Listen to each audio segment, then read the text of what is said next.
我係喺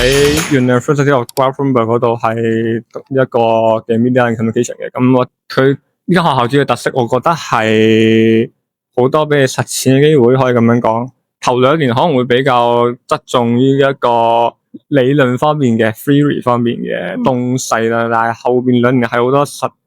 戰機會嘅，同埋都係我呢個 program 係要讀完，唔係要做完實習先可以畢業嘅。做夠240小時嘅就係可以經到 work experience 嘅。咁我當時做實習係做一間 NGO 嘅，係啦，咁就係幫佢哋做啲 social media 或者 event planning 嘅嘢，咁樣都係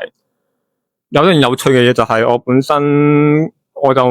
校冇乜點學過 event planning，但係反而我去到做實習，我係有學習嗰樣嘢，咁樣都係有趣嘅，因為都係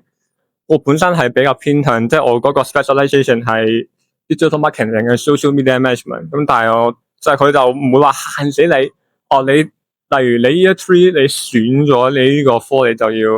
淨係讀呢個科，你可以讀。但係我自己都有加啲科系，